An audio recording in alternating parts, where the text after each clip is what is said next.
Қайырлы күн баршаңызға, каналыма қош келдіңіздер. Бүгін мен сіздерге осындай үй жағдайында дайындалатын өте керемет рецепті бөлісетін боламын. Яғни тәттіге жатады. Үй жағдайында жасап көрсеңіздер болады. Өте тойымды болып шығады. Ораза айында десерт ретінде жасап берсеңіздер де болады. Барлығымызға ұнады. Видеом өте керемет болып шыққан. Соңына дейін көріп, рецептпенен таныс болыңыздар. Ең алдыменен бізге қажет заттарымыз ол қоюлатылған сүт, яғни ол сүтімізді менде 200 грамм, яғни бір бокалда 200 грамм болды. Осыны құямыз. Оның үстінен 2 жұмыртқамызды шағып салатын боламыз. Каналыма тіркелмеген болсаңыздар, міндетті түрде тіркеле отырыңыздар, және де көптеген рецепттерді таба алатын боласыздар. Енді оның үстінен аздап, яғни 1 шай қасықта ванилин және де 1 шай қасық ұн қобыстқыш, яғни разрыхлитель салдым. Енді осы массаларымызды бір келкі болғанша жақсылап араластырып алатын боламыз. Өте жылдам дайын болады. Үйге қонақ келе қалғанда 10 минуттың ішінде осылай дәмдетіп жасасаңыздар болады. Ашытып күтіп отырудың қажеті жоқ. Пісіресіз және дастарханға қоя бересіздер.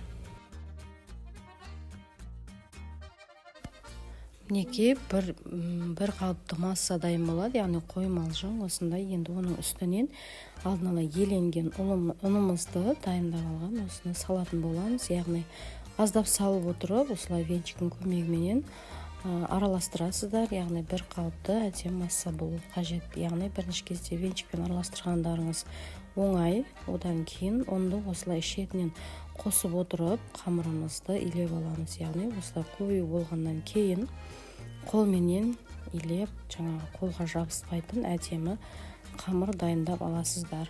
Онды осылай шетінен салып отырсаңыздар болады. Яғни қоюлығын осылай реттеп, яғни осылай келтіріп отырсаңыздар болады. Мінекей қатты қою болған кезде ғана осылай қолмен істейсіздер. Сол кезде оңай жасалатын болады. Яғни бұл майға пісіретін боламыз. Өте керемет болып шығады. Өте тойымды рецепттердің бір түрі екен. Мінекей қамырымыз дайын. Осылай қолға жабыспай шығуы керек. Енді оны бір шетке ала отырып, кішкене қолдарыңызды ұнға батырып отырсаңыздар да болады. Яғни қолға жабыспауы үшін, мінекей осылай дәл осылай құрт тәріздес етіп, көлемін кішілеу етіп, осылай дөңгелектеп дайындап аламыз. Яғни қолдарыңызды ұнға батырып отырыңыздар, сол кезде жабыспай шығатын болады.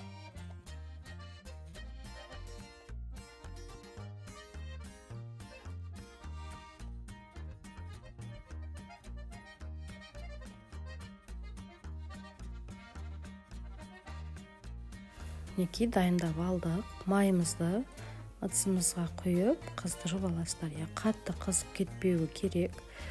Содан соң осылай бір-бірлеп салсаңыздар болады. Яғни майы бауырсақтікі сияқты көп етіп құятын болсаңыздар, онда мынау дөңгелек қамырларыңыз өзімен өзі айналып пісетін болады. Яғни өте ерекше болып піседі, өте көрінісі де керемет болады. Мінекей дайын қамырларымызды осылай салып шығамыз. Бір қозғап жіберген кезде қызарып, сарғайып, яғни әдемі болып піседі.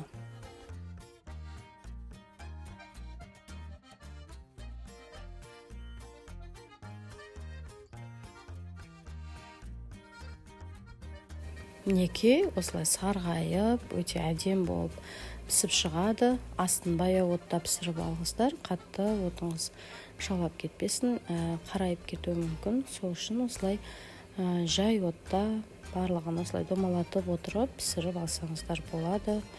Мінекей көрінісі де өте керемет, барлығы пісіп шықты. Мінекей енді ыдысымызға алатын боламыз. Қатты май сіңіп кетпейді, қорықпаңыздар, ешқандай да майлы болмайды. Өте әдемі болып шығады, яғни бауырсақ түрі ұқсағанменен, бірақ дәмі ондай емес, басқаша, өте керемет.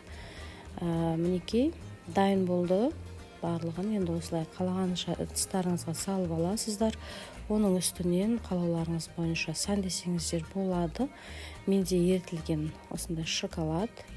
мінекей осындай керемет болып шықты. Міндетті түрде осы рецептпен жасап көріңіздер. Барлығыңызға ас болсын.